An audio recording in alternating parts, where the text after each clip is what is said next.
Welch, Oklahoma. Ein Ort, der so winzig ist, dass selbst ein GPS-Navigationsgerät eine gedankenvolle Pause einlegt, bevor es seine Existenz anerkennt. 600 Seelen, verloren inmitten endloser Ebenen, 80 Meilen von Tulsa entfernt. Eine ehemalige Bergbaustadt, deren Blütezeit etwa zu der Zeit war, als Schwarz-Weiß-Fernsehen noch als Höhepunkt des technischen Fortschritts galt. In solchen Orten kennt jeder jeden. Wenn jemand kein Verwandter oder Bekannter ist, dann tauscht man zumindest Begrüßungsnicken aus, wenn man sich auf der einzigen anständigen Straße begegnet. Eine Art amerikanische Idylle mit Apfelkuchen und gutnachbarschaftlichen Beziehungen. Die Realität war jedoch deutlich düsterer als die Klischees auf den Postkarten. Ende der 90er Jahre war die Wirtschaft dieser abgelegenen Gegend längst ins Trudeln geraten, wie ein Güterzug ohne Bremsen. Es gab keine Arbeit und noch weniger Perspektiven. Die Jugendlichen vor Ort hatten nur einen Traum: bei der ersten Gelegenheit so weit wie möglich wegzuziehen. Doch selbst in dieser trostlosen Landschaft gab es Lichtblicke. Einer davon war die Freundschaft zwischen zwei 16-jährigen Mädchen, Ashley Freeman und Loria Bible. Die Teenager waren Freundinnen, die man eher als Schwestern bezeichnen könnte. Seit ihrer Kindergartenzeit waren sie unzertrennlich. Sie machten buchstäblich alles zusammen und ihre Verbindung war für ihre Umgebung so offensichtlich, dass die Einheimischen längst aufgehört hatten, die Mädchen einzeln zu betrachten, sondern nur noch als Paar. Sie ergänzten sich gegenseitig. Die blauäugige Ashley war fast 1,70 Meter groß und wurde zum Star des Schulbasketballteams.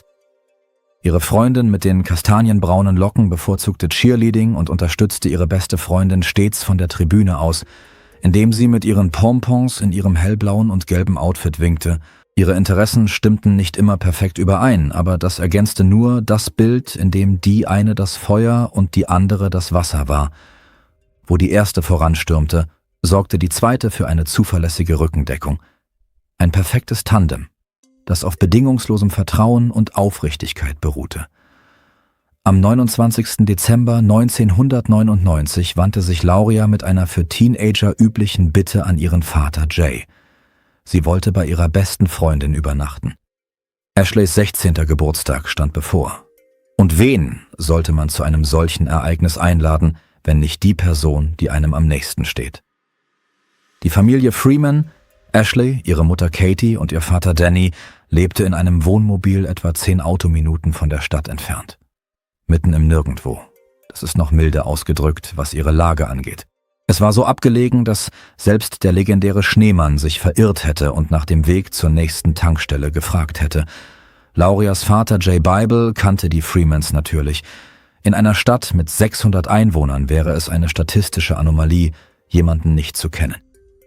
Er gab seine Zustimmung für die Übernachtung unter einer einzigen Bedingung. Seine Tochter musste am nächsten Tag bis Mittag zurück sein. Das Mädchen gab ihrem Vater einen Kuss und huschte zur Tür hinaus. Die Freundinnen machten sich auf den Weg, um mit dem Freund der Geburtstagskindin namens Jeremy und ihren Eltern zu feiern. Eis, Pizza, Spaziergänge durch die Straßen. Kurz gesagt, das übliche Programm für Teenager in einer Kleinstadt, in der es so gut wie keine Unterhaltungsmöglichkeiten gibt. Der Tag verlief wunderbar. Niemand ahnte, dass dies die letzten glücklichen Stunden im Leben einiger der Feiernden sein würden. Der 30. Dezember 1999 sollte mit einem gemütlichen Familienfrühstück im Wohnwagen der Freemans beginnen. Katie, Danny, Ashley und die zu Besuch weilende Loria. 4 Menschen, die sich auf das neue Jahrtausend vorbereiteten. Ein ganz normaler Donnerstagmorgen mit dem Duft von Kaffee und Spiegeleiern. Stattdessen begann der Morgen ganz anders. Gegen 7:30 Uhr morgens bemerkte ein Ehepaar, das auf einer einsamen Straße zur Arbeit fuhr, etwas Beunruhigendes. Eine Rauchsäule stieg über dem Horizont auf, zu dicht und schwarz, um harmlos zu sein. Der Rauch kam aus Richtung des Wohnwagens der Familie Freeman.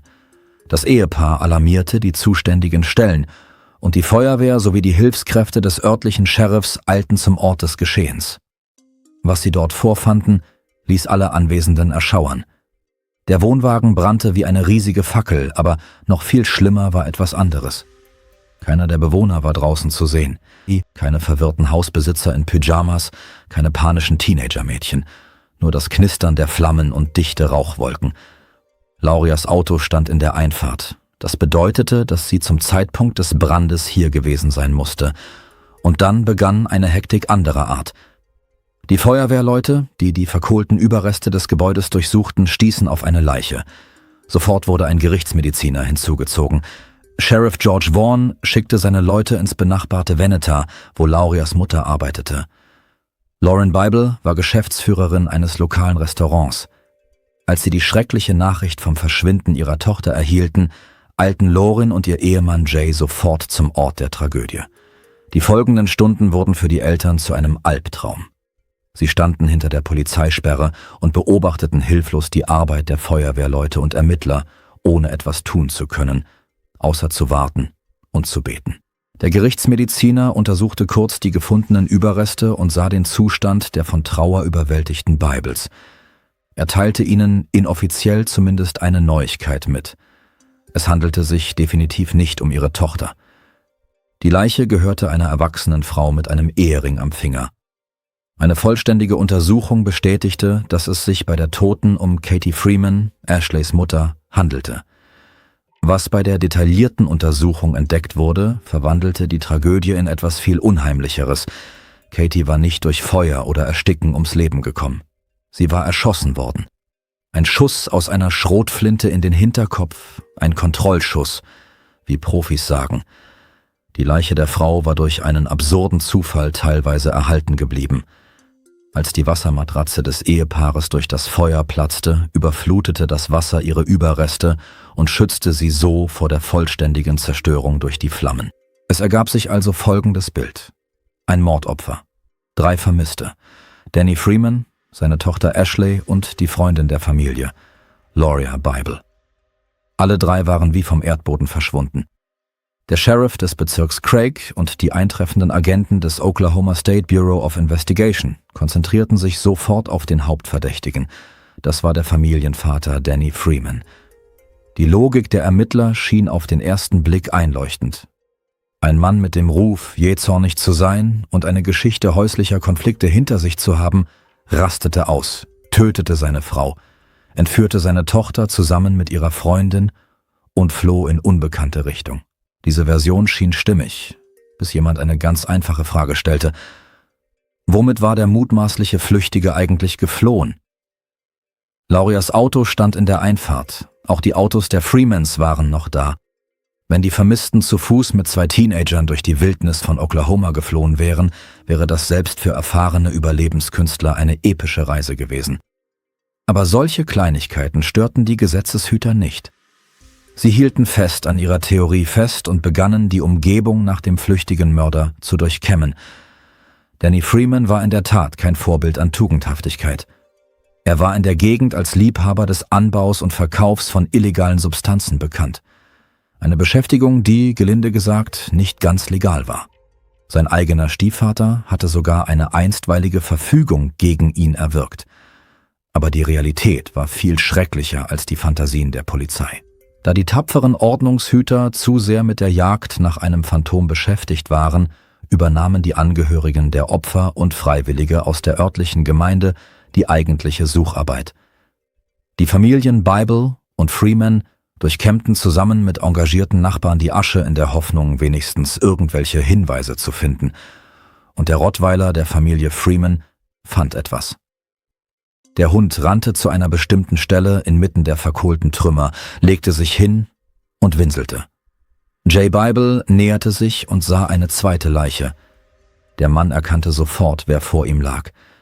Danny Freeman hatte vor vielen Jahren eine rekonstruktive Operation im Gesicht gehabt, bei der ein Metalldraht in seiner Nasenhöhle zurückgeblieben war. Genau diesen Draht sah Jay nun zwischen den Überresten. Neben den alten Narben wies der Körper Spuren frischer Gewalt auf. Der Mann war ebenso wie seine Frau in den Kopf geschossen worden. Aber während Katie eine Kugel in den Hinterkopf bekommen hatte, wurde ihr Mann direkt ins Gesicht geschossen. Und hier kam das wirklich Erstaunliche. Auf dem Körper waren deutlich Spuren von Stiefeln zu sehen.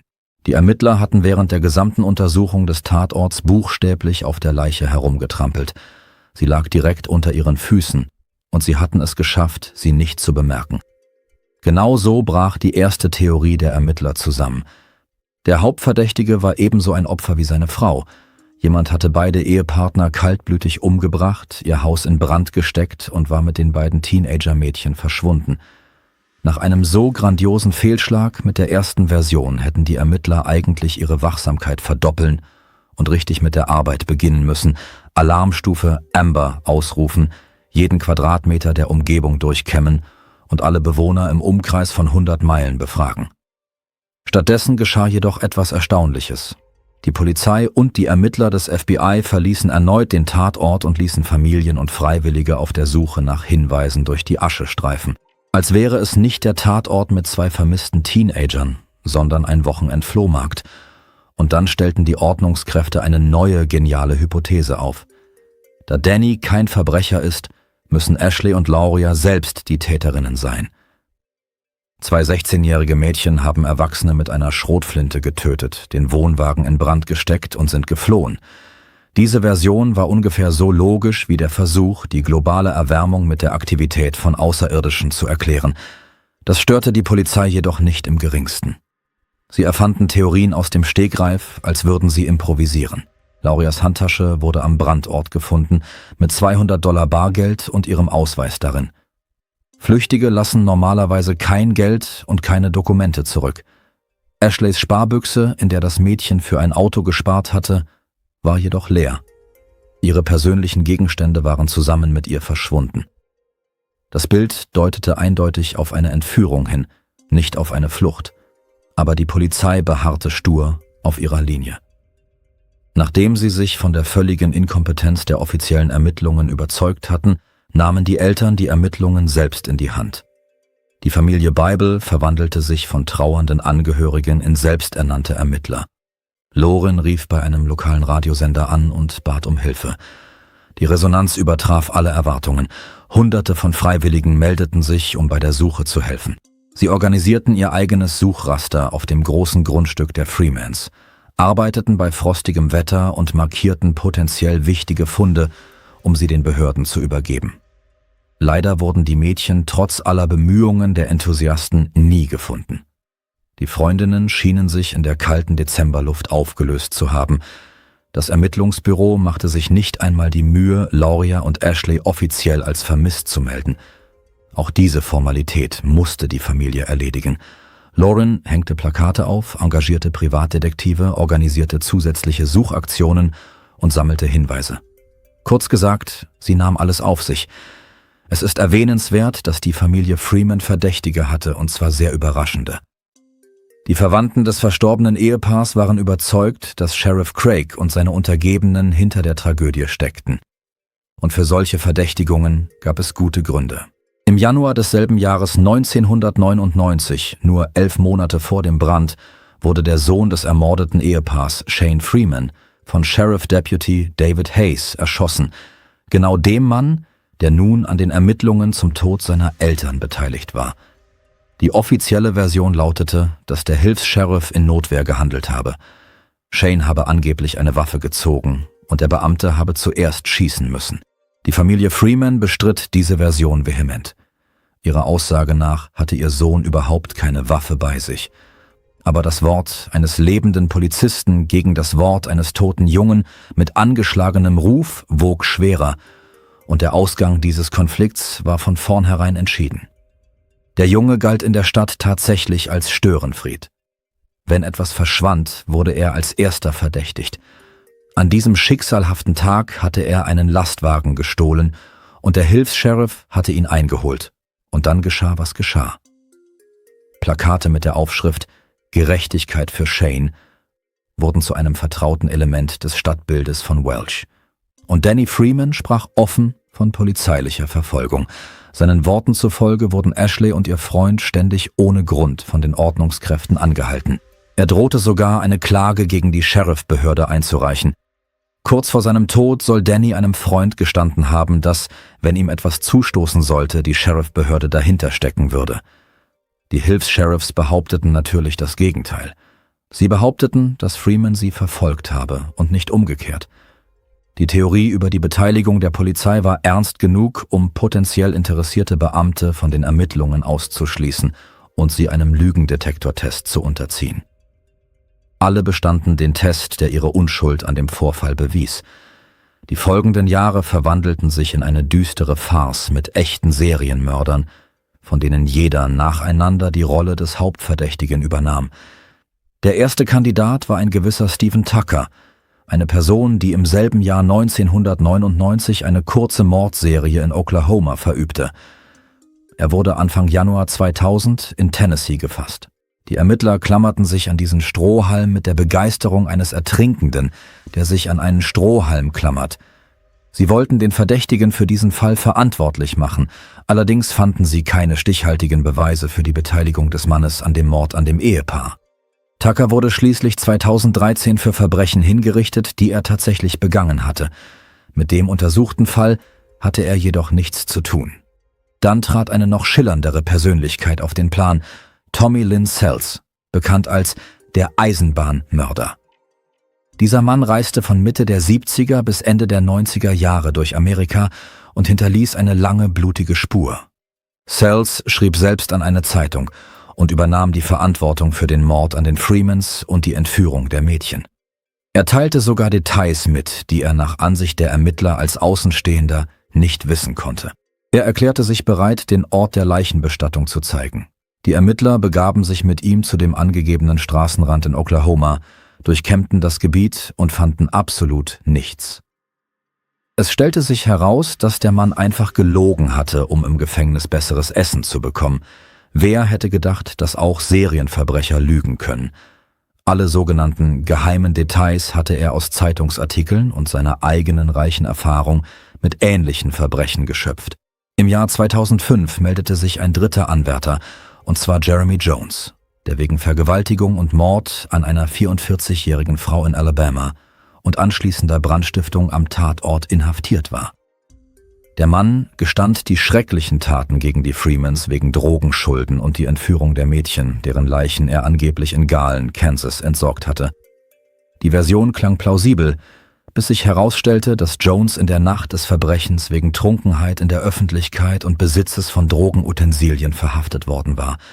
Er war so zugedröhnt, dass er kaum auf den Beinen stehen konnte. Theoretisch hätte er an dem Überfall auf das Haus der Freemans teilnehmen und dann von seinen Komplizen als nutzloses Gewicht fallen gelassen werden können. Die Chronologie der Ereignisse machte jedoch seine aktive Rolle äußerst zweifelhaft. Die Durchsuchungen in Garland brachten nichts und bald gab Jones zu, dass er sich alles von Anfang bis Ende ausgedacht hatte. In allen 3 Fällen erwiesen sich die Serienmörder als Lügner, um sich ihre Gefängnisprivilegien zu sichern. Die einzigen, die den Kampf nie aufgaben, waren Laurias Eltern. Jay und Lauren Bible widmeten die folgenden Jahrzehnte der Suche nach ihrer Tochter und dem Ausüben von Druck auf die Behörden. In ihrem Haus stand zu Weihnachten 1999 ein geschmückter Weihnachtsbaum. Nach dem Verschwinden ihrer Tochter räumten sie ihn nicht weg. Sie warteten darauf, dass sie zurückkehrte, um gemeinsam die Dekoration abzunehmen, wie sie es jedes Jahr getan hatten. Schließlich stand der Baum bis 2005, bis er schließlich vor Alter zerfiel. Im Jahr 2010 begannen die Eltern mit dem schmerzhaften Verfahren, Lauria für rechtlich tot zu erklären. Es war so viel Zeit vergangen, dass die einzige realistische Hoffnung darin bestand, zumindest die Überreste ihrer Tochter für eine würdige Beerdigung zurückzubekommen. Der Durchbruch kam 2017, und zwar auf die absurdeste Weise, die man sich vorstellen kann. Der neu gewählte Sheriff des Bezirks Craig entdeckte in den Archivunterlagen einen Karton, der buchstäblich mit Beweismaterial gefüllt war. Dieses Material war von Privatdetektiven und Freiwilligen in den ersten Tagen nach der Tragödie gesammelt und der Polizei übergeben worden. Die Polizisten hatten den Karton jedoch in ein Regal gestellt und seine Existenz 18 Jahre lang glatt vergessen. Unter anderem befand sich darin eine Versicherungskarte, die einer Frau gehörte, die offensichtlich nicht im Wohnwagen der Freemans lebte. Laut Dannys Stiefbruder haben die Ermittler den Fund damals als unwesentlich abgetan. Sie erhielten buchstäblich eine Visitenkarte mit dem Namen und den Kontaktdaten einer fremden Person, deren Karte aus unerfindlichen Gründen am Ort des Doppelmordes aufgetaucht war. Sie entschieden, dass dies unwichtig sei. Es ist erstaunlich, dass die Familien eine Verschwörung vermuteten. Ein solches Maß an Inkompetenz wirkte fast schon absichtlich. Die Versicherungskarte gehörte der ehemaligen Lebensgefährtin eines gewissen Oren Philip Welch. Es stellte sich heraus, dass die Ermittler des FBI tatsächlich zu gegebener Zeit Kontakt zu dieser Frau aufgenommen hatten. Sie verwies sie an ihren Partner. Die Polizisten befragten ihn, erhielten eine negative Antwort und damit war die Untersuchung abgeschlossen. Die Karte wurde zurück in die Kiste geworfen, wo sie fast 2 Jahrzehnte lang lag. Als die unglückselige Kiste wieder auftauchte, meldeten sich Zeugen, die jahrelang versucht hatten, die Behörden zu erreichen. Es stellte sich heraus, dass viele Menschen über Informationen verfügten, aber sie wurden einfach nicht gehört. Sie wurden ignoriert. Eine dieser Zeuginnen war die ehemalige Lebensgefährtin von Oren Welch. Sie hütete ein schreckliches Geheimnis und fürchtete um ihr Leben. Während ihr Partner wegen Körperverletzung an dieser Frau im Gefängnis saß, entdeckte sie in seinen Sachen eine Lederaktentasche. Darin befanden sich Polaroid-Fotos. Auf den Fotos waren 2 gefesselte Teenager-Mädchen mit Knebel im Mund zu sehen. Einige der Fotos wurden auf einem Bett aufgenommen, das die Frau als ihr eigenes erkannte, das sie mit Welch geteilt hatte. Auf anderen Fotos lag der Besitzer der Aktentasche neben den Gefangenen. Auf weiteren Fotos waren die Mädchen an einen Stuhl gefesselt. Die Zeugin identifizierte die Gefangenen als Lauria Bible und Ashley Freeman. Als Welch aus der Haft entlassen wurde, machte er sich als erstes auf die Suche nach seiner Aktentasche mit dem kompromittierenden Material. Die Frau versteckte den Fund. Daraufhin versuchte er, sie zu töten und drohte, ihre Leiche in einen Schacht zu werfen. Genauso wie er es seinen Angaben zufolge mit den beiden Mädchen gemacht hatte. Letztendlich nahm er die Aktentasche mit den Fotos doch mit. Mehr als 1 Dutzend Menschen bestätigten, dass sie genau diese Polaroids gesehen hatten und von ihrer Existenz wussten. Ihren Aussagen zufolge prahlten Welch und seine beiden Komplizen, David Pennington und Ronnie Dean Busick, offen mit den Fotos und dem Mord an den Mädchen. Das Bild des Verbrechens nahm endlich Gestalt an. In der Nacht zum 30. Dezember drangen 3 Männer in den Wohnwagen der Freemans ein. Der Grund für ihren Besuch war ein gescheiterter Drogendeal, der den Familienvater mit den ungebetenen Gästen in Verbindung brachte. Sie töteten Katie und Danny und nahmen dann die Mädchen mit, um sie zu missbrauchen. Ashley und Lauria wurden mehrere Tage lang in Welchs Wohnwagen festgehalten und grausamen Folterungen ausgesetzt. Die Details waren zu abscheulich, um sie wiederzugeben. Als die Gefangenen zu fliehen versuchten, wurde ihnen die Sauerstoffzufuhr abgeschnitten. Die Leichen wurden in einem verlassenen Schacht irgendwo in der Nähe von Pitcher, Oklahoma, entsorgt. Oren Welch war ein wahnsinniger Meth-Koch. Er schmückte die Wände seines Hauses mit Plakaten, auf denen nach den vermissten Mädchen gefahndet wurde. Der kranke Psychopath genoss sein eigenes Werk. Der Mörder starb 2007. Und David Pennington, der als Anführer des Trios galt, starb 2015. Beide entkamen der irdischen Gerechtigkeit, aber ihr dritter Komplize lebte noch. Ronnie Dean Busick, der letzte Überlebende des kriminellen Trios, wurde dank der Kiste mit den Beweisen und der Aussage von Welchs ehemaliger Lebensgefährtin verhaftet. Ein weiterer handelte mit illegalen Substanzen. Ein weiterer Mensch ohne eine einzige positive Eigenschaft. Wenn man von solchen Verbrechen erfährt, erwartet man unwillkürlich, dass dahinter ein genialer Bösewicht steckt, der sich den Schnurrbart zwirbelt und teuflische Pläne schmiedet. Die Realität ist jedoch banaler und daher umso abscheulicher. Es waren einfach 3 unter dem Einfluss illegaler Substanzen stehende Schurken, die 4 Menschen umgebracht haben, um sich zu amüsieren und eine Handvoll Bargeld zu ergattern.